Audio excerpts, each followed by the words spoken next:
Avez-vous déjà entendu parler des anges déchus? Selon la Bible, les anges sont des êtres puissants créés par Dieu, mais beaucoup se sont rebellés et ont été expulsés du ciel. Certains d'entre eux sont venus vivre sur terre, ont pris une forme humaine et ont même eu des relations avec des femmes. Mais au fait, que leur est-il arrivé? Où sont situés ces anges de nos jours?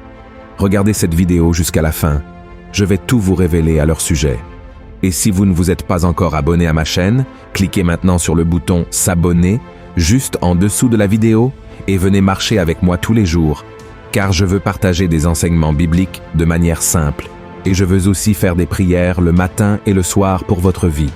Alors, commençons. Pour comprendre la localisation des anges déchus, nous devons d'abord découvrir quelques informations à leur sujet, et la première que nous avons à ce sujet se trouve dans le livre de la Genèse, chapitre 6, versets 1 à 4. Voici ce qui est écrit. Lorsque les hommes eurent commencé à se multiplier sur la face de la terre, et que des filles leur furent nées, les fils de Dieu virent que les filles des hommes étaient belles, et ils en prirent pour femmes parmi toutes celles qu'ils choisirent. Alors l'Éternel dit, « Mon esprit ne restera pas à toujours dans l'homme, car l'homme n'est que chair, et ses jours seront de 120 ans. » Les géants étaient sur la terre en ces temps-là, après que les fils de Dieu furent venus vers les filles des hommes, et qu'elles leur eurent donné des enfants. Ce sont ces héros qui furent fameux dans l'Antiquité. La Bible nous parle de l'existence des Néphilim sur terre. Ils étaient un groupe de personnes considérées comme des géants, car ils étaient beaucoup plus grands qu'un homme ordinaire. Mais en fin de compte, comment ont-ils émergé? De nombreux chercheurs pensent que ces fils de Dieu qui se sont unis aux femmes étaient en réalité des anges qui se sont rebellés contre le Seigneur et ont été chassés du ciel, car dans le livre de Job, les anges sont appelés fils de Dieu. Ces anges déchus se sont matérialisés dans des corps humains et ont eu des relations avec les femmes de leur choix. Mais ce type d'union déplaisait à Dieu, car cela désobéissait à son commandement selon lequel la femme devait se marier avec un homme. De cette union interdite sont nés des êtres géants, très vaillants et cruels, qui ont rempli la terre de méchanceté.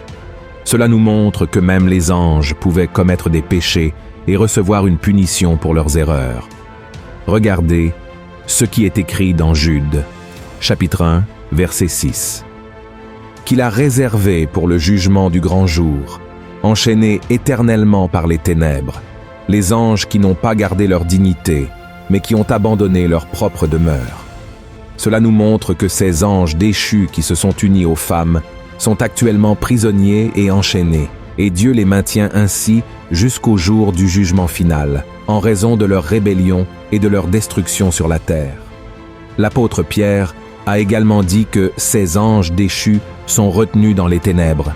Regardez ce qui est écrit dans 2 Pierre, chapitre 2.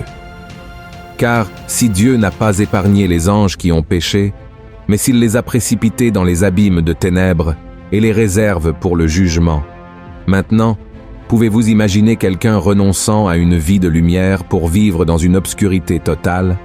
Cela ne semble pas être un choix difficile à faire, n'est-ce pas? Car il est bien meilleur de vivre une vie de lumière. Cependant, de nombreuses personnes préfèrent parfois vivre une vie de péché et de désobéissance envers Dieu, oubliant qu'elles renoncent à une vie éternelle pour entrer dans l'abîme des ténèbres. Cela se produit parce que beaucoup ne prennent pas au sérieux la miséricorde du Seigneur. Dieu nous épargne chaque jour d'être jetés en prison.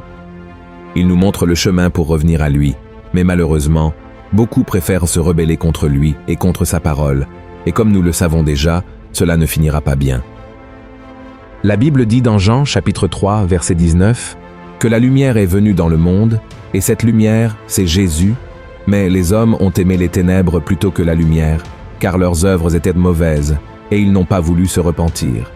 Alors, frères et sœurs, que cela nous serve d'avertissement à tous, amen, et en plus de ces anges maléfiques qui sont actuellement emprisonnés, il y a aussi les autres anges qui se sont rebellés contre Dieu aux côtés de Lucifer, et ils ont été chassés du ciel. Voyez ce que dit la Bible. « Te voilà tombé du ciel, astre brillant, fils de l'aurore. Tu es abattu à terre, toi, le vainqueur des nations. Tu disais en ton cœur, je monterai au ciel, j'élèverai mon trône au-dessus des étoiles de Dieu, je m'assiérai sur la montagne de l'assemblée, à l'extrémité du septentrion. Je monterai sur le sommet des nues, je serai semblable au Très-Haut. Lucifer était un ange de lumière, mais il a péché en laissant l'orgueil dominer son cœur et en désirant être plus grand que Dieu. Ainsi, il est devenu Satan, ce qui signifie adversaire. Dans le livre d'Ézéchiel, chapitre 28, la Bible affirme qu'on a trouvé la méchanceté et la violence dans son cœur, nous montrant que même les anges avaient le libre arbitre et la sagesse. Mais ils ont choisi de ne pas écouter Dieu et ont cédé à l'orgueil, se rebellant contre lui. La Bible affirme que Satan a réussi à diriger un tiers des anges célestes, mais ils ont été expulsés et jetés sur la terre, devenant des anges déchus. Maintenant, où sont-ils? Dans le livre d'Éphésiens, nous trouvons la réponse. Lisons ce qui est écrit. Car nous n'avons pas à lutter contre la chair et le sang, mais contre les dominations, contre les autorités, contre les princes de ce monde de ténèbres, contre les esprits méchants dans les lieux célestes. Regardez cela, frères et sœurs. Cela nous montre que Satan et les anges déchus sont partout dans le monde entier. La Bible révèle à plusieurs reprises que le diable est ici sur terre, errant d'un endroit à l'autre, comme il est écrit dans 2 Pierre, chapitre 5, verset 8. De plus, ils habitent dans les régions célestes et beaucoup croient qu'ils habitent également sur les planètes autour de nous, venant sur terre.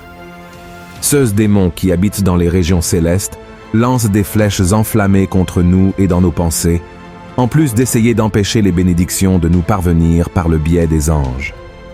Dans le livre de Daniel, chapitre 10, verset 13, il est dit qu'un ange a été empêché par Satan pendant 21 jours de transmettre une révélation à Daniel, jusqu'à ce que l'ange Michel vienne et l'aide. Frères et sœurs, il y a une leçon puissante que nous pouvons apprendre de tout cela. Dieu montre que même les anges n'ont pas été épargnés par la punition pour leurs actes. Et s'il n'a même pas épargné les anges qui étaient à ses côtés, je suppose qu'il n'épargnera pas une génération qui ne veut même pas savoir de Dieu. Nous savons que le Seigneur nous a donné le libre arbitre pour choisir comment nous voulons vivre nos vies. Si nous choisissons de vivre en obéissance au Seigneur et à ses enseignements, nous recevrons certainement tout. Ce qu'il nous a promis, y compris une vie à ses côtés, pour toute l'éternité.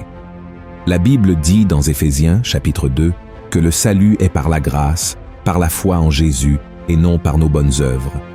Tout ce que nous devons faire, c'est nous repentir et croire que Christ est mort et ressuscité pour nous sauver. Dans 2 Pierre, chapitre 2, verset 9, il est écrit que Dieu sait comment délivrer les justes de l'épreuve et, en même temps, maintenir les impies en punition pour le jour du jugement, c'est-à-dire ceux qui refusent de se repentir et de suivre Jésus. Cela signifie que Dieu connaît le cœur de chaque personne et ses actions. Il sait qui obéit à sa parole et qui désire vraiment vivre à ses côtés. Mais lorsque quelqu'un décide de rejeter les enseignements du Christ et d'ignorer son sacrifice sur la croix, son destin sera certainement celui des ténèbres et des prisons éternelles. Alors, mon cher frère et ma chère sœur, acceptez aujourd'hui l'invitation du Seigneur et cherchez à marcher dans la lumière avec Jésus chaque jour.